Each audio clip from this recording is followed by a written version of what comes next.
दोस्तों, मेरा नाम अदनान है और मैं आप लोगों की भेजी हुई हॉरर स्टोरीज़ को नरेट करता हूँ। अगर आप लोग भी मुझसे अपनी स्टोरीज शेयर करना चाहते हैं तो नीचे डिस्क्रिप्शन बॉक्स में एक लिंक दिया गया है, उस पर आप अपनी कहानी हमें भेज सकते हैं। मैं बेस्ट स्टोरीज़ को सेलेक्ट करके उसे नरेट करूँगा। जैसा कि टाइटल और थंबनेल देख करके आपने अंदाज़ा लगा ही लिया होगा कि स्टोरी किस बारे में है। तो चलिए करते हैं बिना समय गंवाए आज की कहानी की शुरुआत। मैं अपना नाम शेयर नहीं कर सकती। मैं लाहौर में रहती हूँ और यह किस्सा मंजूसा झील का है, जो कि रावलकोट आज़ाद कश्मीर में स्थित है। मेरे अब्बू को सफ़र करने का बड़ा शौक है और शायद इन्हीं का शौक मुझ में भी मुंतकिल हुआ है। इसलिए बचपन से हम हर साल शुमाली इलाके की सैर को जाते थे। मंजूसा झील बहुत ही खूबसूरत थी और वहाँ के नज़ारे देखते ही बनते थे। वहाँ बहुत ज़्यादा सब्जा था और सब्जे में खूबसूरत हट बने हुए थे। हमने झील के ऊपर बने हुए हट में से पहाड़ के ऊपर वाला एक हट बुक किया। सारा दिन हमने वहाँ पकाया और खाना एंजॉय किया।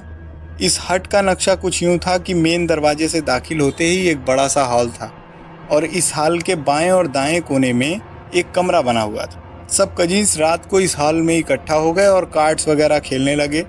हम सब छोटे थे तो हम कमरे में सोने के लिए चले गए और कब हमारी आंख लग गई मुझे पता नहीं चला। एक पहर मेरी आंख खुली तो पता चला कि मैंने अपने ऊपर जो कंबल ओढ़ रखा था वो मेरे ऊपर से सिरक चुका था। हालांकि मैं सोते हुए बिल्कुल नहीं हिलती और जब करवट भी लूँ तो काफ़ी होशियार रहती थी। मैंने इस बात को नज़रअंदाज किया कि रात की तकरीबन 9 बजे थे और हट की छत टीन की बनी हुई थी। बस वहीं काम शुरू हो गया। पहले तो छत पर किसी के चलने और ठोकर मारने की आवाज़ आने लगी। कभी मेरे कमरे के ऊपर आती और चलते हुए दूसरे कमरे तक जाती। ये सिलसिला कुछ मिनट चलता रहा। फिर बाहर हाल में, जहाँ सब मर्द बैठे थे, हाल की खिड़कियों पर ठोकर मारने की आवाज़ें आने लगी। मेरा डर से बुरा हाल हो गया। मैं कंबल में दुबकी रही और पहली खिड़की से लेकर आखिरी खिड़की तक, फिर आखिरी से पहली खिड़की तक कोई साया आता जाता नजर आने लगा। किसी एक कजिन ने अंदर से मजाक में आवाज़ भी लगाई, ओए कौन है वहाँ? वहाँ कोई जवाब नहीं आया। अब ये सिलसिला ऐसे ही चलने लगा था कि अचानक खामोशी हो गई और सब सहम के बैठ गए थे, गौर से कान लगाकर सुन रहे थे। अचानक मेन दरवाजे पर पत्थर लगने की आवाज़ आई और ज़ोरदार आवाज़ आई और सबको तो जैसे सांप ही सूंघ गया था। हम सब एक कोने में दुबके पड़े थे। फिर एक कजिन ने सोचा कि मैं उठकर चेक करता हूँ, तो 2-3 लड़के ऐसे ही कतार बनाकर मेन दरवाजे की तरफ बढ़े। डर के मारे हमारे हाथ कांप रहे थे और हम सब भयभीत हो गए थे। बाहर क्या हो रहा था मेरा कजिन बताता है कि इसने एक झटके में दरवाज़ा खोला और इसके ऊपर का सांस ऊपर और नीचे का नीचे रह गया। बाहर खूब अंधेरा था, लेकिन चांद की हल्की हल्की रोशनी में दरवाज़ों के, दरख्तों के साए और लाइट्स की दहलीज नज़र आ रही थी। दरवाज़ा खोलते ही उसने देखा कि हट के सामने एक घना दरख्त है और इस दरख्त के पत्ते हिल रहे थे। ना हवा चल रही थी और ना कुछ और नज़र आ रहा था। मेरे कजिन्स ने हिम्मत की और वहाँ कौन है, वहाँ कौन है, क्या चाहिए, हमें क्यों परेशान कर रहे हो, और इस तरह के सवाल पूछने लगे। इसने ज़मीन से एक पत्थर उठाया और दरख्त पर मारा। एक काला साया, जो कि ना इंसान जैसा मालूम होता था और ना किसी जानवर जैसा, दरख्त से तेज़ी से निकला। दोस्तों, कुछ सेकंड में वो हवा में गायब हो गया और इन सबकी तो जैसे जान ही निकल गई। फौरन दरवाज़ा बंद किया गया, सब लाइट ऑफ कर दी गई और सुबह होने तक हम सब जागते रहे। सुबह झील पर ही मौजूद एक रेस्टोरेंट से नाश्ता मंगवाया गया। होटल्स के वर्कर्स ने नाश्ता तैयार करके दिया तो अब्बू ने उसे रात वाला सारा वाकया बताया। यह सब सुनकर जरा भी हैरत नहीं हुई और वो कहने लगा कि इस हट के पीछे एक घना जंगल है। वहाँ अल्लाह की कैसी कैसी मखलूक बसती है। यहाँ रहने वाले गैबी मखलूक लोग अक्सर अपने होने का एहसास दिलाते हैं। आप लोग रात को इनकी जगह पर रह रहे थे। मेरे गार्जियन रात को बुलंद आवाज़ में म्यूजिक सुनते हुए कार्ड्स खेल रहे थे। सिंगिंग और ऊंची आवाज़ में हंसना वगैरह शोर चल रहा था, इसलिए वहाँ जो भी था उसको डिस्टर्बेंस हुई और हमारे साथ ये हुआ। ऐसी जगहों पर ख़ास तौर पर रात को ख्याल करना चाहिए कि हर चीज़ के होने की उम्मीद है। मुझे उम्मीद है कि आपको मेरी कहानी अच्छी लगेगी और आप इसे अपने हॉरर फैमिली से शेयर करेंगे। शुक्रिया। बढ़ते हैं अगली एक और कहानी की तरफ। मेरा नाम असद है और मैं हैदराबाद से हूँ। मेरी लाइफ में जो 2-3 दिन पहले मेरे साथ हादसा हुआ, इसके बारे में मैं आपको बताना चाहूँगा। मैं कहीं पर जॉब करता था और मेरी वो जॉब चली गई। मुझे मेरे किसी दोस्त ने रेफ़र किया कि फ़ूड डिलीवरी पर जॉब करो, तो मैंने वहाँ पर काम करना शुरू कर दिया। अल्लाह का शुक्र है कि मेरी पहले महीने ही काफ़ी अच्छी कमाई होने लगी और वो महीना काफ़ी अच्छा गुजरा। मैं सुबह 8 बजे से रात 8 बजे तक काम करता था। अल्हम्दुलिल्लाह मेरी एक अच्छी अर्निंग बन गई थी और 1-2 महीने में मैंने बढ़िया काम कर लिया था। मेरी वो जॉब मुझे वापस मिल गई थी जो मुझसे छूट गई थी।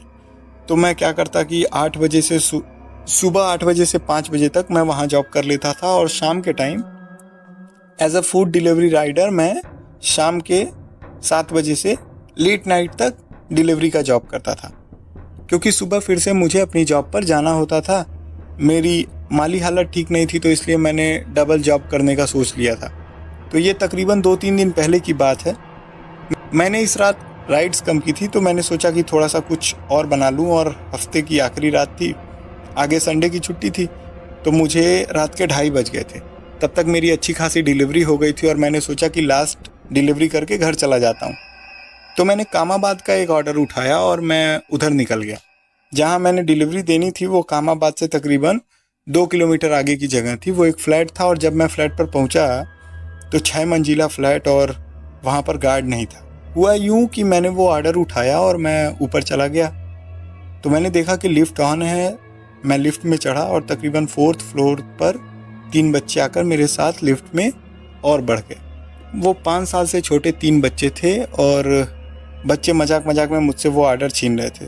तो मैंने इनको मना किया कि नहीं बच्चे, ये किसी और का ऑर्डर है और मैं आपको नहीं दे सकता। वो बच्चे भूखे थे या कुछ भी थे, इसलिए वो मुझसे ऑर्डर छीनने की कोशिश कर रहे थे। जहाँ पर मुझे जाना था उनको भी वहीं पे जाना था। और जब मैं 6th फ्लोर पर गया तब मैंने एड्रेस देखा तो वो लिफ्ट के बिल्कुल सामने का फ्लैट था। आपको तो पता है कि जो फ्लैट होते हैं वो अपोजिट में होते हैं, तो वो जो बच्चे थे वह दूसरे फ्लैट में चले गए। जब मैंने वो नॉक किया तो अंदर से एक बूढ़ी आंटी निकली जिसकी उम्र लगभग 50 साल के करीब थी। तो उसने मुझसे पूछा कि बेटा कितनी पेमेंट हुई।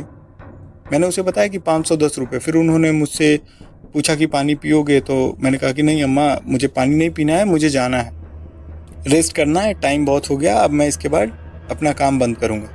उन्होंने 2-3 दफ़ा फिर से कहा तो मैंने कहा कि उन्होंने 2-3 दफ़ा फिर से कहा तो मैंने मना कर दिया। उन्होंने गुस्से में मुझसे कहा कि पानी पीना है, तो मैंने कहा कि चलो इतना इसरार कर रही हैं तो पिला दीजिए, कोई बात नहीं। तो वो अंदर चली गई और स्टील के गिलास में पानी लेकर आई।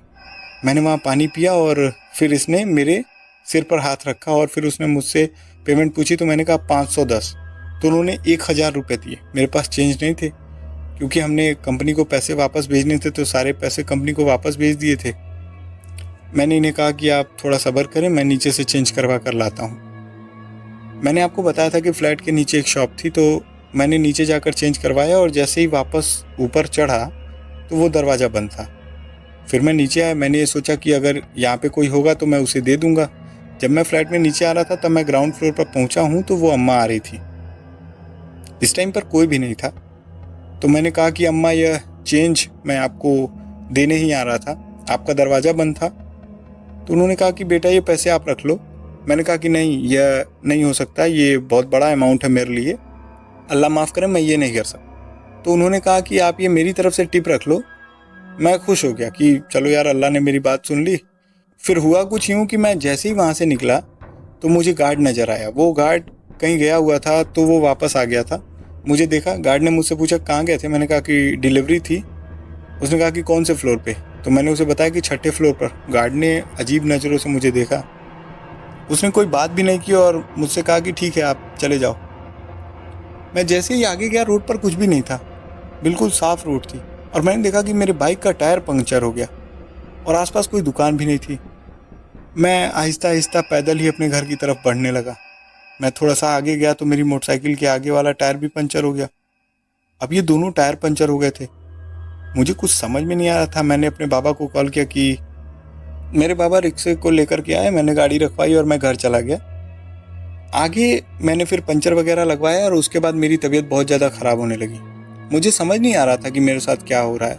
पहले मेरी मोटरसाइकिल ख़राब हुई और फिर सुबह जब मैं उठा तो उठते साथ ही पंचर लगवाया था और फिर अचानक मेरी तबीयत ही ख़राब हो गई। मज़े की बात ये है कि उन्होंने मुझे जो टिप के पैसे दिए थे वो सारे पंचर में लग गए, क्योंकि मुझे दोनों टायरों की ट्यूब चेंज करानी पड़ी। तो मैं तकरीबन पूरा एक दिन बीमार रहा और मैं फिर दोबारा अपने काम पर चला गया। तो मैं फूड डिलीवरी राइडर के जो ऑफिस था उसके सामने एक होटल पे बैठा हुआ था। तो मुझे एक ऑर्डर आया जो कि सेम एड्रेस का था। मैंने वो ऑर्डर कैंसिल कर दिया। फिर वही ऑर्डर मेरे दोस्त के पास आया।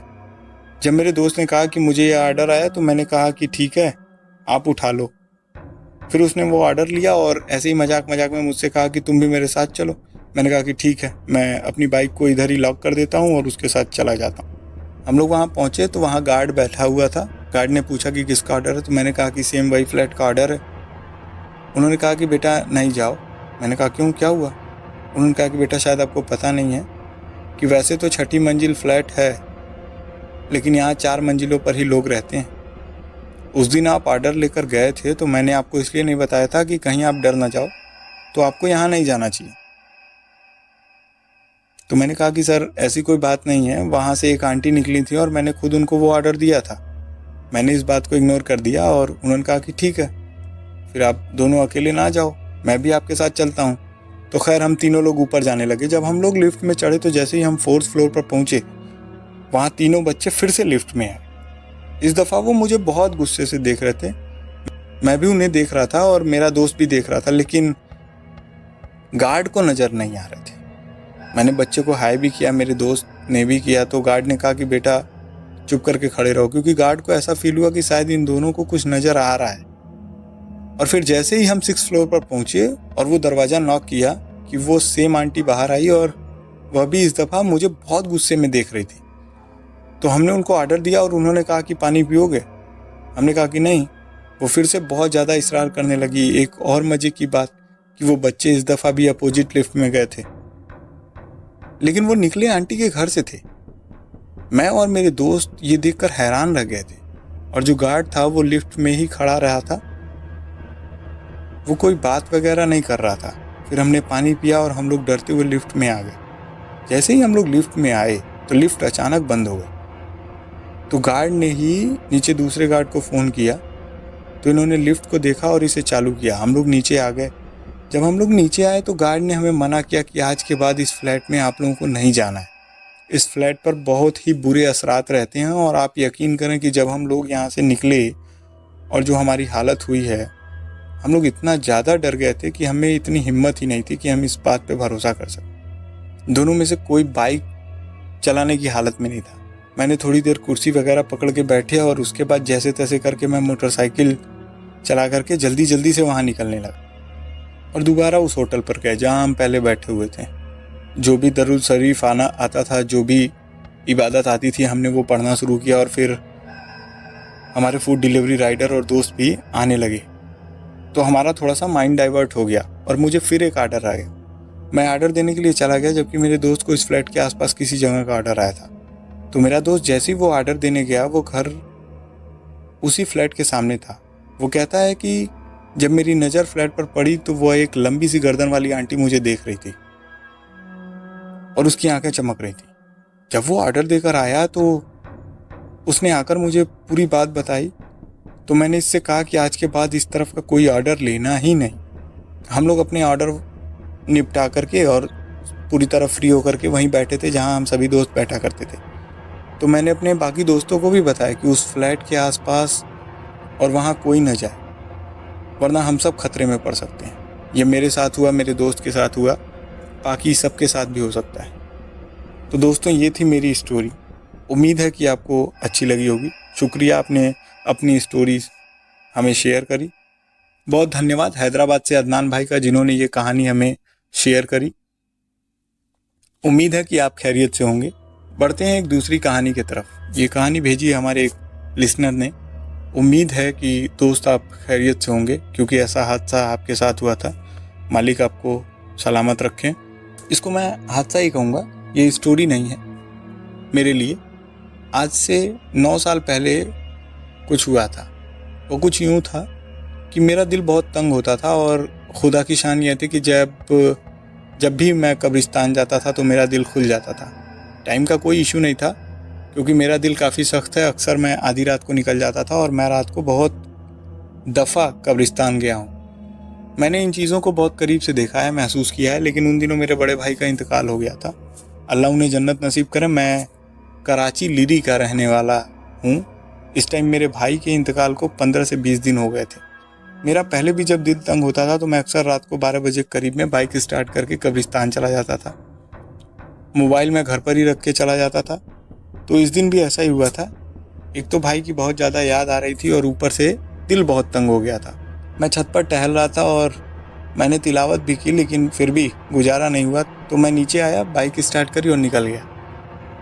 तो जो कराची में रहते हैं उनको पता होगा कि ये जो माचगढ़ वाली साइड पर जो कब्रिस्तान है, बाकी तो काफ़ी मशहूर कब्रिस्तान है कराची में, लेकिन बहुत सारे लोगों के प्राइवेट कब्रिस्तान है, जैसा कि हमारा प्राइवेट कब्रिस्तान है।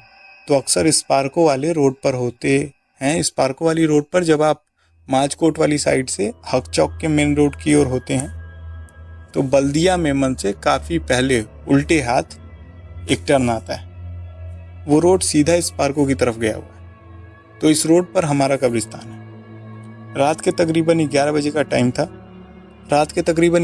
टाइम था और मैं गया हुआ था। अपने कब्रिस्तान का गेट खोला और रास्ते में कोई ऐसा मसला नहीं हुआ, हालांकि बहुत सुनसान एरिया था। और जिस तरह से मैं आम दिनों में रहता हूँ, इस रात भी वैसे ही चला गया था। जब मैं वहाँ पर गया, बाइक पार्क की, तो हमारे कब्रिस्तान में वहाँ पर एक छोटा सा कमरा है जिसमें अक्सर सामान वगैरह रखा होता था। जो हमारे कब्रिस्तान की देखभाल करता था वो भी रात के 9-10 बजे के करीब में चला जाता था। इसका घर करीब नहीं था और हमारे कब्रिस्तान पर कोई ताला वगैरह भी नहीं लगता था। खैर, मेरी बाइक खड़ी हुई और मैं इस कमरे में गया। मैंने वहाँ पर अपने लिए स्पेशल एक तकिया रखा हुआ था, जो जब मैं अक्सर रात को कब्रिस्तान जाता था तो अपने बड़े भाई की कब्र पर इसके सर के साथ, या इससे पहले जब मैं जाता था तो मेरे एक मामू जान हैं जो मुझे जान से प्यारे हैं, मैं उनकी कब्र के साथ तकिया रख करके और एक छोटी सी चादर मैंने रखी हुई थी, वो बिछाकर मैं सो जाता था। सुनने में बहुत अजीब लगेगा सबको, पर यह सच था। मैं कब्रों के बगल में सो जाता था। उस रात कुछ यूँ हुआ कि मैंने अपने बड़े भाई की कब्र पर फातिया पढ़ी और फिर मैं वहाँ पर बैठ गया। रात के टाइम कब्रिस्तान का जो माहौल होता है वो बहुत ही अजीब होता है, बहुत ज़्यादा सन्नाटा। वहाँ पर ऐसी खामोशी कि आपका दिमाग काम करना छोड़ दे। इस साइड पर तो वैसे भी गाड़ियाँ इतनी आती जाती नहीं हैं, तो मैंने इस रात को भी ऐसा ही किया। मैं अपने लिए बिस्तर बिछाया और उस पर सर रख के सो गया। मैं अक्सर वहीं पर सोता था। ये पहली बार नहीं था। मैं जैसे ही कब्रिस्तान में जाता था तो मेरा दिल खुल जाता था। मैंने काफ़ी इलाज करवाया, काफ़ी आलम और हकीमों के पास गया, लेकिन मुझे कोई फ़र्क नहीं पड़ता था। जब मैं वहाँ पर सो गया तो मुझे नींद में बहुत तेज़ तेज़ आवाज़ें आने लगी। हक अल्लाह या अल्लाह, मुझे ऐसा लग रहा था जैसे कोई बंदा आवाज़ दे रहा है। इन आवाज़ों में अल्लाह का नाम था। मैं उठा और टाइम देखा तो रात के 11 बज रहे थे। मैंने कहा कि रात के 11 बजे आवाज़ें, वो भी कब्रिस्तान के उस सन्नाटे में, ये कहाँ से आ रही हैं? मेरे अंदर एक बहुत ही अजीब सी चीज़ है कि जब भी कोई चीज़ मुझे महसूस हो जाए तो मुझ में उलझन होने लगती है। मेरा दिल करता है कि मुझे उसका पता लगाना चाहिए कि क्या चीज़ है। वो बहुत बेचैनी सी होती है। मैं उठा और वहाँ से बाहर की तरफ जाने लगा। मैंने जाकर अपने कब्रिस्तान का गेट खोला तो हमारे कब्रिस्तान के सामने एक दूसरा कब्रिस्तान था और प्रॉपर ताला वगैरह लगा हुआ। जब मैंने वहाँ पर कान लगा कर सुना तो वो आवाज़ उसी कब्रिस्तान से आ रही थी। जब मैंने वो आवाज़ सुनी तो मेरे दिमाग में यह था कि बस मुझे देखना है। मैंने कहा कि मुझे कुछ भी करके यह देखना है कि रात के इस पहर में ये किसकी आवाज़ आ रही है। जैसा कि आपको पता है कि कब्रिस्तान की दीवारें काफ़ी छोटी होती हैं, तो खैर मैंने दीवार फांग ली और अंदर चला गया। वो कब्रिस्तान अच्छा खासा बड़ा था। मैंने देखा कि इस कब्रिस्तान के आखिरी कोने में एक आदमी बैठा हुआ है। मैं दूर से इसको देख रहा हूँ। इसने आग लगाई हुई है। जब मैं इसके 5-7 फीट के फासले पर गया हूँ तब मैंने इसको करीब से देखा। बिल्कुल ही स्याह शकल का आदमी, लाल लाल उसकी आंखें और बड़े बड़े बाल, अजीब तरह की शक्ल। मैं बता ही नहीं सकता वो कैसी शक्ल थी। अल्लाह गवाह है कि इस बात का कि मैं डरा नहीं था। मैं बस सोच में पड़ गया था कि अल्लाह की कौन सी मखलूक है ये। इसने आग लगाई हुई थी आसपास बड़ी बड़ी हड्डियां जलाकर। इसने आग लगाई हुई थी आसपास बड़ी बड़ी हड्डियां, जहां तक मुझे इल्म है कि वो ऊंट की ही हड्डियां रही होंगी। इतनी बड़ी वही हो सकती हैं। हड्डियां इसने अपने चारों तरफ रखी हुई थी। जब मैं इसके पास गया तो मैंने इसको आवाज़ लगाई, क्योंकि मेरे दिल में बेचैनी थी मालूम करने की क्या ये वही है। मैंने इसको आवाज़ दी, बाबा जी आप यहाँ क्या कर रहे हो? जब इसने जैसे ही मेरी आवाज़ सुनी तो इसने अपना चिल्लाना रोक दिया। तो जब इसने मेरी तरफ देखा तो आप यकीन करें कि वह जो शक्ल थी वो बहुत ही अजीब और बहुत ही भयानक। वो खड़ा नहीं हुआ, वो बस मुसलसल मेरी तरफ देख रहा था। मैंने उस दिन वाइट सूट पहना हुआ था। जब उसने मुझे देखा तो मैंने इससे फिर पूछा कि बाबा जी आप यहाँ क्या कर रहे हो? तो उसने कहा कि ये तू क्या कर रहा है यहाँ? मैंने कहा कि मैं तो पागल हूँ, यहाँ पर आया हूँ, क्या आप भी पागल हो? उसने कहा जा बच्चा, जब जा अपना काम कर, इन लोगों के कामों में दखलंदाजी मत कर, इन लोगों का काम तुम्हें पता नहीं है। तो मैंने जब ये सुना तो मैंने कहा कि छोड़ो भाई, इसका कोई अपना काम वगैरह होगा, मुझे क्या करना। तो मैं जाने लगा। अब मैं इससे 100-110 कदम दूर हुआ हूँगा तो उसने मुझे आवाज़ लगाई तो मैं घबरा गया। मैंने इसको जवाब दिया, जी बाबा क्या हुआ? तो उसने कहा कि कुछ नहीं, जाओ, और फिर मैं चला गया। तो जब मैं वापस अपने कब्रिस्तान में चला गया तो मैंने वहाँ पर अपने लिए बिस्तर वगैरह लगाया और मेरी आँख लग गई। फिर जब सुबह की किरण पर मैं उठा और मैंने घड़ी देखी तो 8 बजे का टाइम था। जब मैं सुबह उठा तो मैंने सोचा कि रात का जो वाकया था वो एक ख्वाब था। मैं जाने लगा। दिल में फिर से एक वहम आया कि इस जगह जाकर देखूं। मैं फिर से दीवार फांग गया और इस जगह पहुंचा तो ना वहाँ पर आग थी, ना कोई राख थी और ना कुछ था, और वो जगह ऐसे ही साफ थी जैसे वहाँ पर कुछ हुआ ही ना हो। आपको इस बात की अच्छी तरह से इल्म है कि आग अपनी छाप छोड़ जाती है, लेकिन जब मैं गया हूँ तो वहाँ पर कुछ भी नहीं था। वापस आया और जो उसके बाद जो कब्रिस्तान की देखभाल करता है वो मेरे पास आया। इसने कहा कि आगा साहब आप यहाँ क्या कर रहे हो? तो मैंने कहा कि मैं तो अक्सर यहाँ आता हूँ। इसने कहा कि आप आते तो रहते हैं लेकिन इस कब्रिस्तान में क्या कर रहे हैं? तो मैंने इसको सारा वाकया बताया। तो उसने मुझे कहा कि अल्लाह के बंदे, आप क्यों हर मामलात में टांग अड़ाते रहते हो? खैर वहाँ से वापस घर आ गया तो मैंने यह किस्सा अपने दोस्तों से शेयर किया कि उन्होंने कहा कि तुम किसी आमिल वगैरह से मिलो, तुम्हारे लिए कोई मसला ना बन जाए वो रात।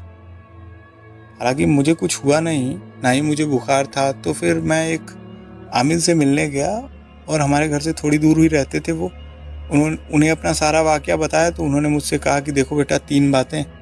मैंने कहा कि जी। उन्होंने कहा कि तुम बहुत बड़े बेवकूफ़ और या तो तुम बहुत बड़े होशियार हो या फिर तुम बहुत बहादुर हो।